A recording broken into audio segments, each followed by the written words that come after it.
one of the things that was on my heart was we need to do something to memorialize her and her service of just her lifetime of service. Yeah.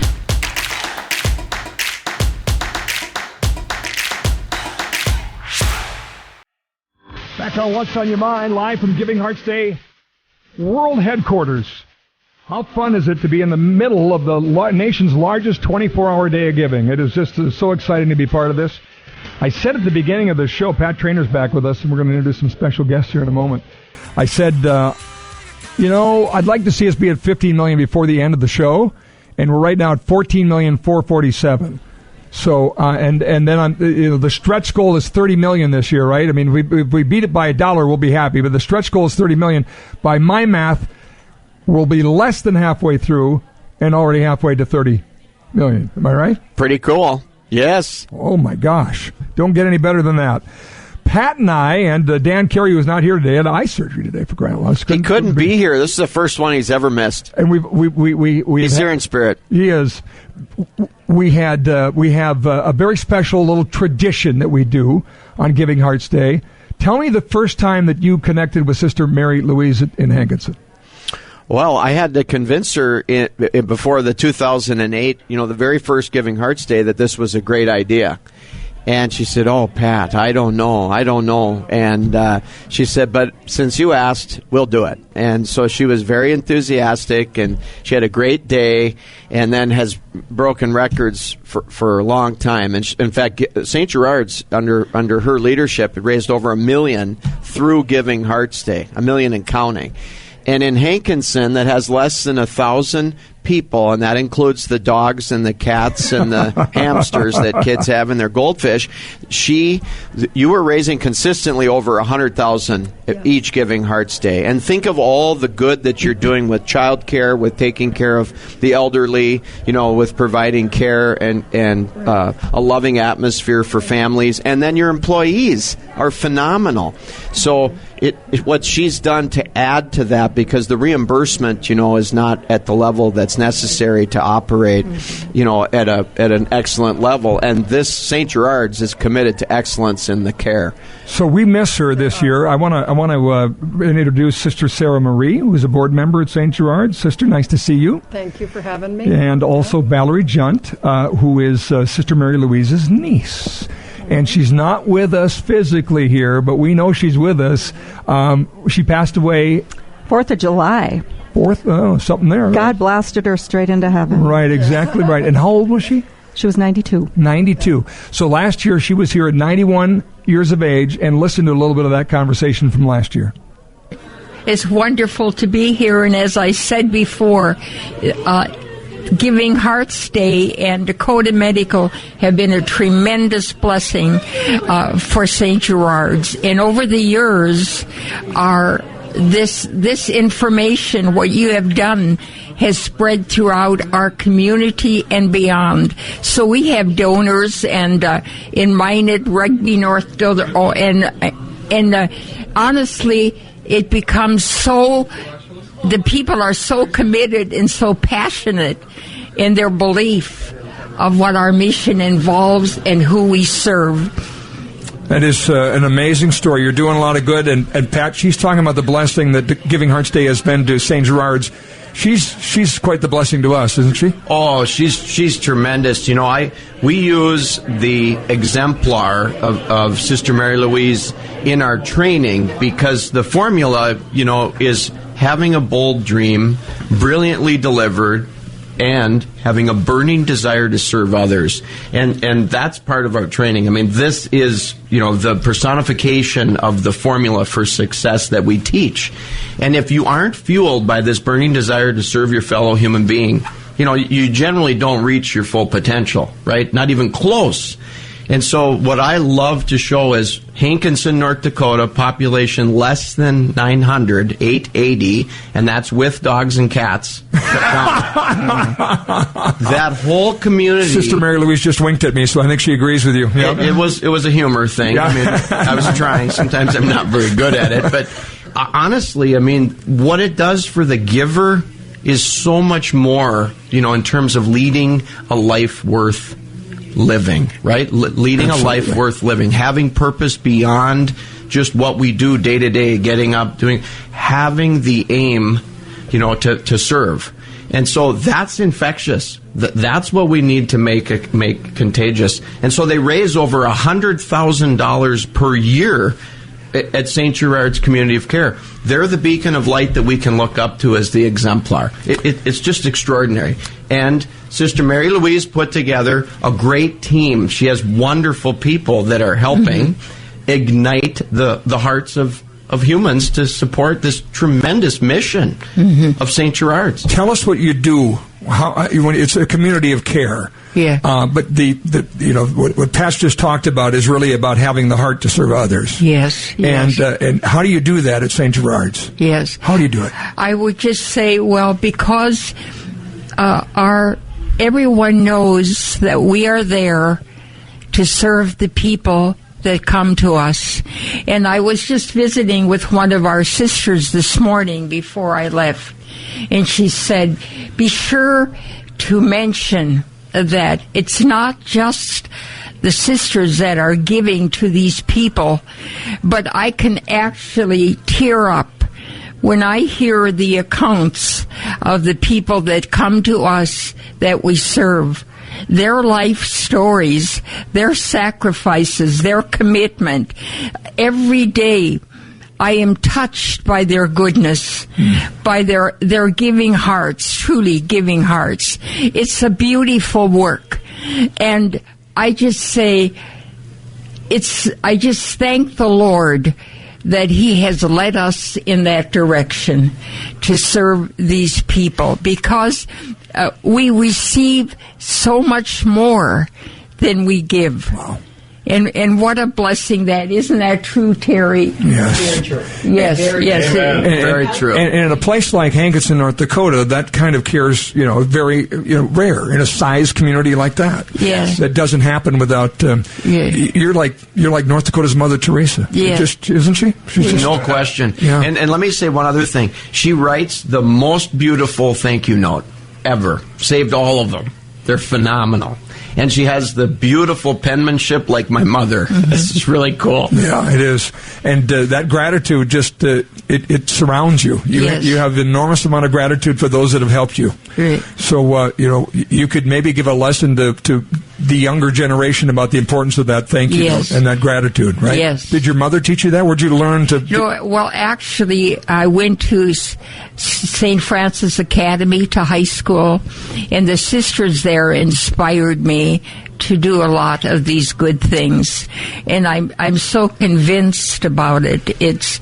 I'm so convinced what a sincere and loving and thank you can do, and everybody and anybody who believes in our mission and supports us is more than deserving of a thank you. Because we couldn't do it without the goodness of others. We need others to help us in our mission. And like I said, one of this is, I think, Pat, you've met Sister Joanne Marie already. Yes. But she said, as I went out the door this morning, she said to me, now be sure and mention, it's not just what we give to the people we serve, but it's the inspiration and the goodness of the people we serve. Yes. That is what inspires and motivates. And I'm hopeful today that this message is being heard by enough people to understand the life-changing work you do, and to be able to have more of those kind of giving hearts every day at St. Gerard's. To be able to give that kind of care, it just is extraordinary. And you realize that when we inspire people to give, they don't just give to one group; they give their time, talent, and treasure to all sorts of other things. So it's the bug that we want to spread, right? It's the contagion of people, getting them involved to give. So this is an inspiration to help other charities, other charitable causes, and neighbors. Just the whole spirit of gratitude. And it's infectious. Yes, it really is. When you start really getting that spirit. You mentioned that your family. You have a nephew that doesn't take no for an answer today because he's raising money for Giving Hearts Day, right? Yes, and we have. my family has inspired, many of them are in Minot, North Dakota, but they have inspired many to give. And I have several nephews that will go to their own brothers and sisters with a bucket, and if they donate, they say, you can do better than that. What a blessing. What a blessing. Sister Mary, Louise, oh my goodness, July 4th without Sister Mary Louise, and how are you keeping her dream alive? Yeah, it's different without her, and you know, her heart was with St. Gerard's. Her heart was with the church and the community too. But St. Gerard's was her focus, and nothing could sway her from that. You know, and she would often say, "Pat Traynor said." Pat Traynor said. Of course she did. And she was committed to this mission and of raising funds for St. Gerard's for long-term care. So I want to say that legacy fund that she was gifted by her family largely and other friends of the family has given almost $50,000 since 2017 to help with St. Gerard's. And last year in 23, it was she gave $25,000 to help with the cost of contract service, and which is astronomical for a small nursing home or for any nursing home or hospital to pay for the very high wages of contract services. So to bring in CNAs and nurses, you know, which is a very competitive because we world. have the staff shortage. Yeah, and to get them there. And Pat, that's an important distinction here. There's two funds really that help St. Gerard's. There are, right? and they're both listed on Giving Hearts Day. Yes, and so we thank the donors, and we thank DMF and all who are a part of this for what they've done for St. Gerard's and for for the Legacy Fund. What's a typical day at St. Gerard's? I think it's busy. We have 34 residents, and it's.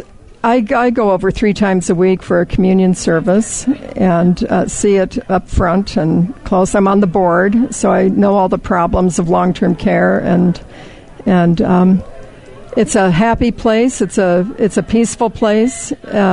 I find that residents, nobody wants to go to a nursing home, but when you get there, the grace comes to live this life out, and we try to make it as happy and peaceful and engaged for the residents as possible. And one thing the Legacy Fund did was remodel a room over on the independent living side, and that became a little suite. It was 2 rooms that were combined into one, and it became a suite. And I remember the first resident who lived in there was so delighted to have this special room, this good new room with new windows. And Sister Mary Louise's Legacy Fund helped do that, you know. So we try to make it as much like home as possible for the people we serve. And you have a matching grant today? So an anonymous donor, Pat can talk about it, or anyone, but an anonymous donor, Val? My name is Val Jundt, and I'm the niece of Sister Mary Louise. And as Sister Sarah Marie said, anytime that Sister would come to testify before the legislature, which was often, or do community meetings with long-term care or whatever, she stayed at our home. And Pat was family. I mean, Pat's name came up as much as any other family member, and so I got to know Pat through Sister. And in 2015, I got off the road, and one of the things that was on my heart was we need to do something to memorialize her and her service of just her lifetime of service. Yeah. She was very well known throughout the state. She served as the provincial superior for their mother house 3 terms, and normally it's only 2, right? So they needed special permission for her from the Vatican to serve another term. And so I was in the corporate world, and Sister, serving as provincial, was in charge of their nursing homes, their hospitals, their mother house, their schools. So she was like a CEO. The woman was business brilliant, in my opinion. So whenever I ran into either an ethical issue or a business issue that I was compromised with, she was the first one I'd pick up the phone and call. So I called Pat and I said, you know, as a sister, they take a vow of obedience and they own nothing. and they have no funds. They have no way, to pay for anything beyond their personal items. And I said, wouldn't it be great? I said, I know she's not a 501(c), but I said, wouldn't it be great if there was some way that we could give her an opportunity to personally delegate funds for people who love her and know her personally, to charities and missions that she's so passionate about. And Pat said, Val, we got it. Let's get it done. So early 2016, Pat got to work, and through Dakota Medical, we set up the Sister Mary Louise Jundt Legacy Fund. And I have a beautiful full page ad. I can show it to you. You can take a screenshot of it if you like. And on May 12th, when it was National Long-Term Care Week and Nurses Week, when St. Gerard's was honoring their staff, Pat and I showed up, and we hid behind a corner. And after they got done with all of the awards for all of the other nurses and all other staff, they said, there's one more award that we'd like to give. And this is to a woman who has dedicated her life to service and to the elderly and to pro-life missions. And so, Sister, if you would come forward. And so she did, thinking she's maybe going to get a little plaque or something. And Pat and I came from around the corner. Pat was holding a larger-than-life-size check for $20,000 to kick off the fund from DMF. And she melted. And that began the Sister Mary Louise Jundt Legacy Fund. So since 2016, it has raised over $100,000, and with today's $25,000 matching funds for Giving Hearts Day, maybe we could get it to $150,000. I love it. But I love it. The woman, I worked on a national level as the executive director for a national organization, and when they would come to my conferences, meetings, or whatever, I always talked about Sister, and I brought her picture. And she infected, the Legacy Fund has got people donating from all over the country because she taught me, if I don't ask, I've got to answer to her. And I am not going to do that. Yeah. So special. So special. And she loved you, Scott. She did. She talked of you often, and you were so grateful and so gracious and supportive of her. So thank you, Scott, and thank you, Pat, for your love of our dear aunt, Sister Mary Louise. Yeah. We love and miss her, but we know, and so I'm going to leave you with one thing she always said to me. Whenever I called and asked for prayer, she said, Val, I will pray, and Jesus does not say no to me. And now that I know she's sitting on his lap, she's even closer to his eyes, and he's not going to say no to her. I'm feeling pretty good about that goal today. I think you're going to hit your goal. Yeah. I think so, too. Don't you, Pat? I do. Yeah. What a fabulous conversation. Thank you, Val, so much for talking about your dear sweet aunt and sister. Thank you for keeping that legacy alive at St. Gerard's Community of Care. Yeah. So we remember the Sister Marie's Legacy Fund, right, Pat? Yep. Mary Louise. Sister Mary Louise Jundt Legacy Fund, and then also St. Gerard's Community of Care. Yes. Those are the two today to share a little love with on Giving Hearts Day. Thank you all so much.